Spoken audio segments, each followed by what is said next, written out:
We have a listing. You were talking about the former art curator for the government. Yeah, we have a listing of the art we've been going through. As a matter of fact, we went up to Catherineburg the other day and salvaged quite a few pieces.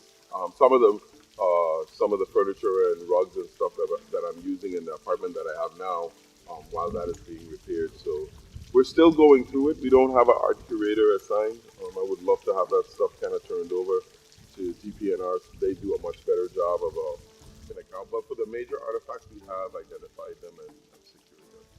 One of the thoughts that I had, because I always thought, if we have all this art, why do we lock it away? So one of the thoughts that I'm toying with is uh, our forts, right? So our forts, they're supposed to be museums. We do a terrible job of showcasing them. They're just open and they're just there. I'm a bit of a nerd, so I love museums.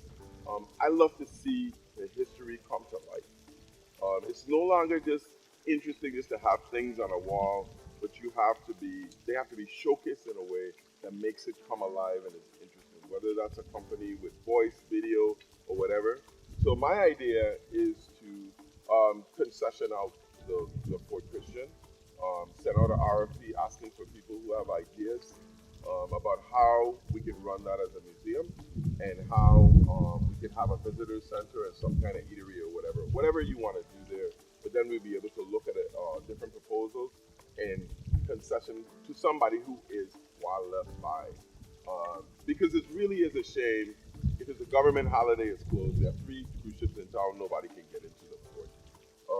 And then to use our art to be able to showcase. That would be part of the agreement to showcase some of our art, our archives.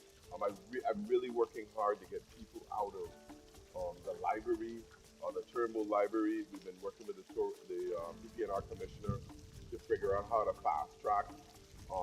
They're getting a permanent space that'll get them out of there, and then another permanent space where they could be wherever. And then looking at the library and using the library too to make art come alive and using our public spaces where appropriate to allow for artists to display and for us to display. The other thing that we're doing is we're working with the National Park Service. We've been really pushing them um, to get our art displayed and artifacts displayed um, in our airports.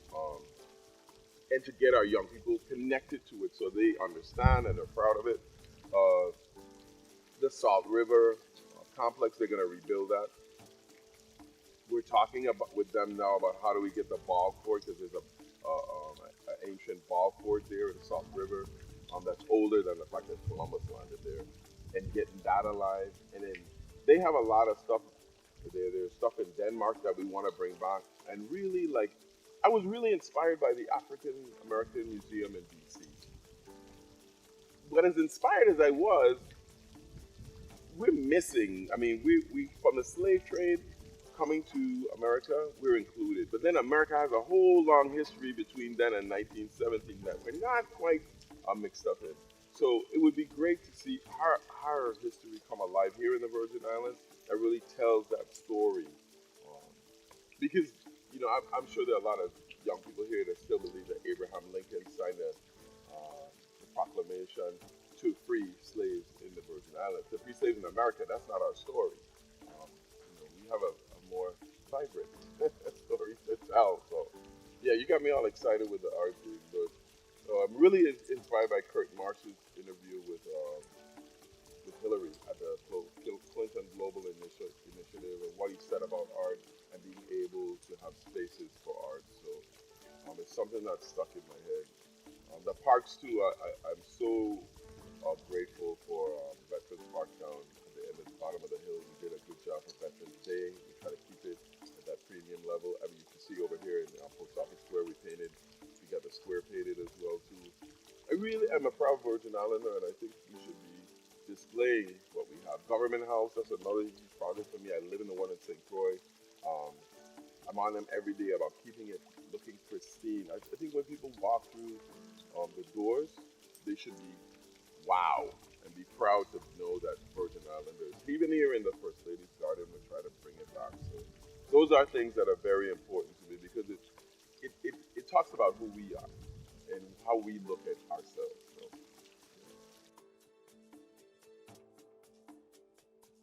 So they just closed the bid. It was awarded. I can't remember. I gotta go look. For the name of the company that got the award. So now they're starting the process of getting that together. I'm on that like white on rice. Kamal Latham, our executive director, is being run through the EDA. Um, just making sure. I mean, I call those guys weekly about that bid. Now they had some little issues. Um, the university, as you know, has a first right to every um, study or bid. But I asked them to just please decline so we can have somebody come to the territory and really look at it with fresh eyes and give us some real. Because we've had a lot of studies done, but I want us to really be able to see something greater and different than what we have today. And a lot of times you need fresh eyes for that. Certainly, you need the people's input about what they want to see, but you don't know what you don't know. So you need somebody who's seen something different. And the Virgin Islands that we want to build already exist someplace else. So it's not like we have to take a great leap of faith. We just have to commit to the vision and just put our backs into it. So we got a couple of things going. We, you know, we haven't been talking about it much, but we're really looking for revenue sources. We have a GRS summit coming up.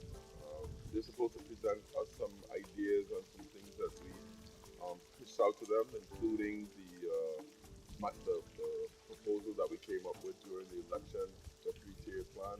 But the two big things we've been working on. I've been working with Senator Fred and Senator Gittens on finding a funding source. That restructuring of the legislature kind of threw us a little bit, but we're pushing forward. Um, and then the other piece is finding somewhere that would be willing to loan us the money.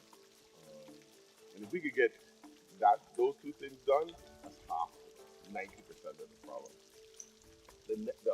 The 10% is changing the plan um, so that it is not as rich because it's not as sustainable.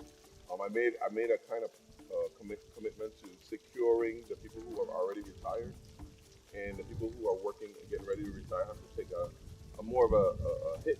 And then lastly, the people who are coming on in the future, they won't have a plan that is as rich, but it's sustainable. And all indications are if we really get this work, we committed to looking at the plan. That's what we said during the election every 5 or 10 years, and then releasing more to the beneficiaries or not. Well, the one thing we're doing now that we committed to is making sure that we pay retirement on time what is owed from the government. So I'm on my finance commissioner about that too. He's been doing an excellent job of making sure we pay. We just signed another $3 million from the legislature. It was $7 million that was committed. They upped it to 10. I penned that okay. Another Donna Fred Gregory piece of legislation. So we're committed to getting that done. And we got to do it soon because we're going to run out of money. So you should be hearing some announcements.